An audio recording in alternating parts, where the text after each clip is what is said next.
every one of us knows at least one person who seeks attention on social media. And not to say that it's bad, because attention seeking can also be good. It's just another form of like, finding validation, right? That's why you post thirst traps. That's why you post sad fishing. Yeah, thirst trap is actually a term. Sad fishing is also a term that derived from, you know, all this social... Sad fishing, which essentially means you're posting, you know, contents that make you seem pitiful, make you seem very sad, so that people can, you know, ask, hey, Terence, you okay? Terence, everything's gonna be good. Terence, everything's gonna be fine. But if you constantly do it, it loses its value, right? Right. So there you go. That's some definition for you there. Sad fishing. I don't know. Are we defining thirst trap as well? Thirst trap, no. But thirst trap essentially is posting very sensual, you know, especially gym rats, you know, who post, you know, their ab photos, who post their muscle photos, who, you know, make the girls go like, ooh, gaga, la la. Okay, I have 0 thirst traps on my social media feed, but let's find out if there are more terms that we need to get acquainted with, and also maybe redefine something from what we said earlier. We have AISHAH DIYANA Baharudin, a clinical psychologist who's going to help us out with this topic. Thank you for being here, AISHAH. Most welcome. Despite suffering an injury on the field, you're here. You're super lah. Yes, gotta keep moving. So thank you for having me here. I am excited to kind of introduce a little bit more about what attention-seeking behavior is, especially on social media, because I think nowadays social media is a way for people to connect, right? And for some reason, attention-seeking behavior has a bad rap. You know, for instance, you said just now, like, oh, there must be someone that you know or you've met before that has that attention-seeking behavior. But for us, a lot of times we just assume, okay, this person is just asking for something, right? And that judgment can lead you to just stop that communication altogether. But when you look past that, sometimes it's a need that they are looking for, and it's an unmet need. Interesting. So yeah, I was talking to Zoe earlier, and I said attention-seeking behavior is Kim Kardashian asking women to work hard. So that's like, you know, classic. She knew what was going to happen. Right. She's not a stupid person. No, she's not. I mean, she made skims. You know, she has billions and billions, millions of dollars at least. Yeah. But you know, for somebody who has that type of social media following, to say such a triggering statement. So is that an example of attention-seeking behavior? Is that her being dumb? I don't know. Maybe it's trying to get more likes. Or not, you know. I think it's really hard to say, right? Because when you talk about attention-seeking behavior, it can be a conscious or an unconscious attempt to be the center of attention. Right. Okay. So when you look at it from that point of view, you can say like, oh, maybe her intention was to get more attention, like more traffic towards her way. But we don't know so much about what was the initial intention. Maybe that was not the primary. Maybe what happened after was the backlash, right? And the backlash was maybe a negative attention that was, in a way, you know, reinforcing for her in some ways. Right. Yeah. Wow. Life is so complicated these days. Yeah. Exactly. Understanding all this is going to take a textbook. It is, for sure.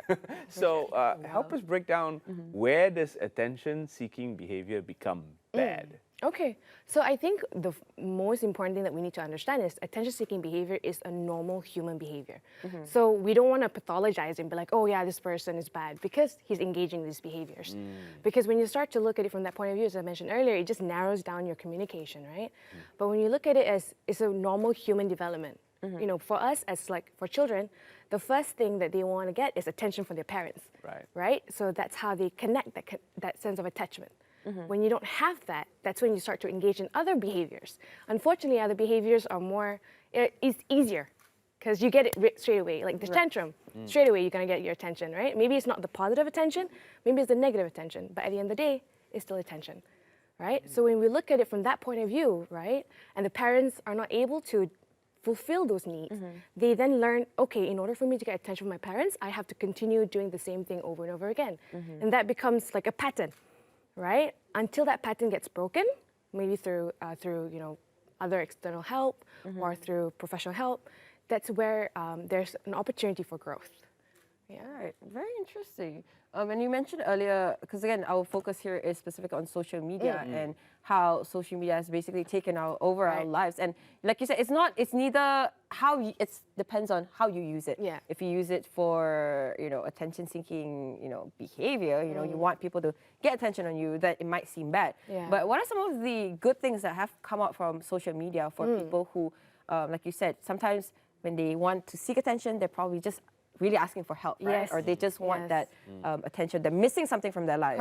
Correct. So what are some of the positive attributes of social media? I think one of the things that we can really reflect on this time is because during the COVID time, everyone is isolated, right? And so when you're isolated, what happens is you lack that connection, that physical connection, right? And when you look at attention-seeking behavior, in the flip side is connection-seeking behavior, which is why you then engage on social media as a way to, hey, I need some form of support, some form of connection, right? There's a deficit, there's a problem there that they're having. Maybe the way that they do it may not be the best way, right? But unfortunately for us, we've not been taught how to seek for help. Okay. Right? And so we just do it that feels, that seems to work. Yeah. Is it also maybe the fact that social media now has become this mammoth of a thing because human beings don't have time for each other? I mean, back in the day, I can say back in the Back in the day. I'm qualified too. Back in the day. Yeah, we're like, no, we're good. You knew your neighbors, you had that interaction, and it was, I guess, a warmer period of time as opposed to today where you barely speak to strangers or you're scared because you think stranger danger all over the place. Is it why you see social media become such a thing today? Because people are very unfiltered on social media. For sure. Absolutely. I think one other thing about social media is it's also instant, right? Like, I think back in the day is when you want to get that support, you may not get it immediately like social media. Social media, immediately when, for instance, you mentioned the stat phishing, you post something up, you're going to get some response one way or another, maybe views, maybe likes, maybe comments, maybe like, I don't know, like a thumbs up. I'm not too sure. But there's a response. And when there's a response, that's where that cycle starts to happen. Right.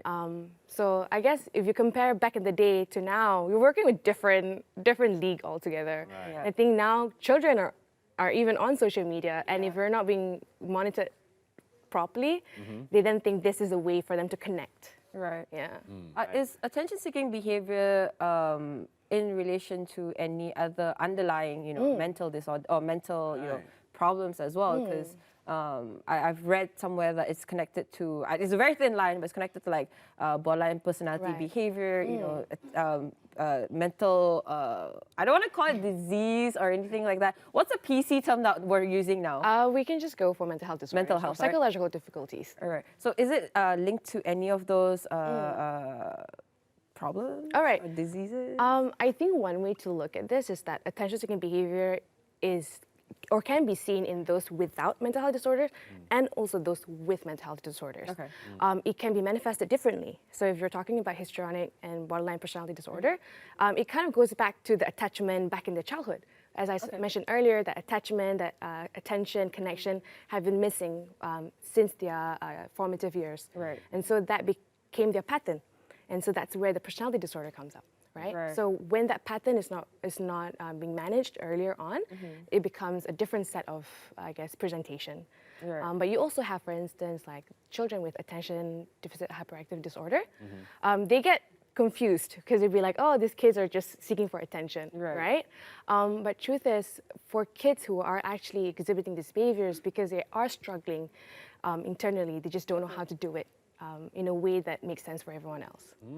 Interesting. Could there come a place in time where, you see so much of it, like the thirst traps and the sad fishing, Yeah. and you see just so much of it that it becomes very much a situation where, because of this plethora of all this in social media on every single platform, you become a little bit inundated to it. You become jaded to it, and you just don't care anymore. Right. I think it makes complete sense for anyone to go through that, right? Especially if it's like an ongoing thing, like over and over again, there's no changes. But I think the most important thing for the recipient or the person who's receiving it is to know your boundaries. Like, what are the things that you are able to show support? And if you know that, okay, it's already reaching that limit, Yeah. at least the least you can do is maybe I'm not able to help you now, but maybe I can connect you to someone who can help you. Right. So at the end of the day, is you're actually giving them opportunities to seek for whatever help or connection or support that they're looking for. Yeah. How do we differentiate between somebody who, is just purely seeking attention just for like that instant gratification versus somebody who is actually seeking help? Because we've had numerous cases over the past few years, where teenagers actually post up, do I commit suicide today? And people just voted yes, and we know what happened after that, Right. where people have actually went out in social media and said, hey, should I do A, B, C, which is very, very harmful, but nobody sees it as a sign for help. And they instantly like, for fun, we're just going to vote yes, we're going to vote no. So how do we differentiate between these two? Right. I think one thing about trying to differentiate is first having that conversation with this person who's seeking help or who is engaging in this attention-seeking behavior. Because if you don't know what the intention is, you might just misunderstand it altogether. Right. Because for instance, if you say like, oh, this person is posting up, messages about suicidal ideation, and you think, oh, they're just trying to get attention, right? You've lost that opportunity to draw a bridge with this person that could be asking for help.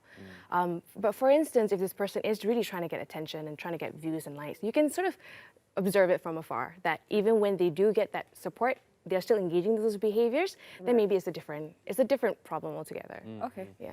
Is it different on different platforms though? Is there a different way that these behaviors manifest? Because like Twitter is kind of toxic, so then you've got TikTok, you've got the more visual art like Tumblr, and these are various platforms which people use. So is it different for each platform? I think so too, because different platforms actually advocate for different kind of expression, right? Like Twitter, it's very like your own thought is being put on Twitter. Right. So you think people are not watching you.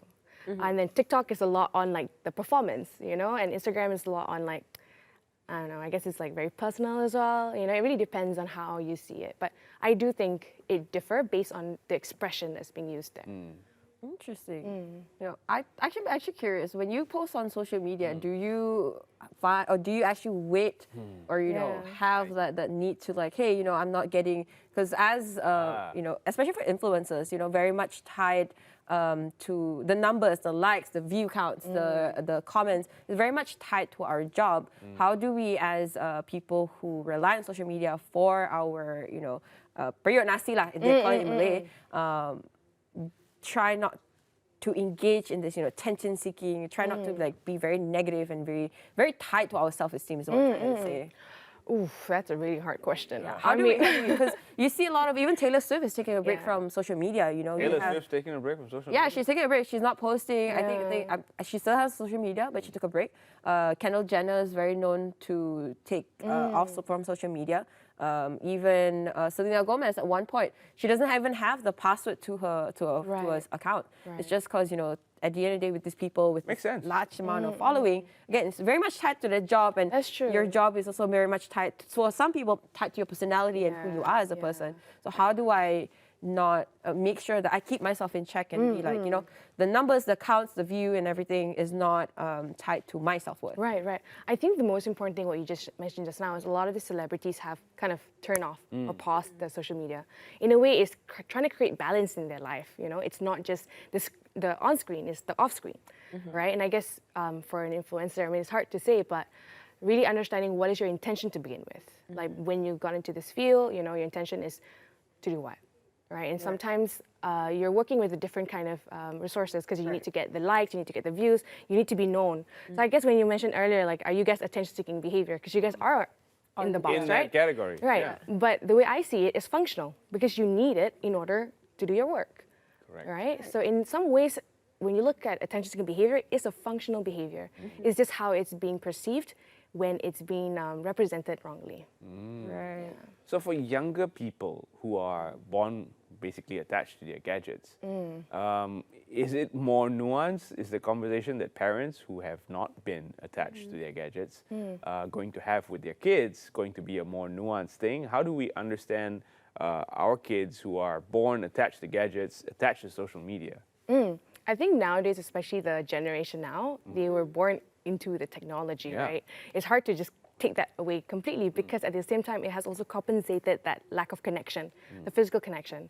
So I think one of the ways that parents would have trouble with is communicating that there's a balance between physical connection and also the social media connection. And getting them to understand that in order to measure their self-worth, it's not just on the screen. You know, there are many parts of them, like their school, their social relationships, you know. And I think if you only focus on one platform to get that sense of self-worth, and if that collapses, everything else becomes very fragmented. But if you have different parts of you, you know, it just becomes very holistic. Yeah. That's very good. I mean, that's a very, very nice explanation. I like that. But I fear what Mark Zuckerberg has planned for the rest of the world. With that Meta rollout that's going on right now, the integration between the physical and virtual has become something that's a topic of conversation. But I presume we'll be having this conversation on a different day. Yes, Hopefully, on you know, another day. hopefully we'll have you back on the show, because again, it's very, very interesting, and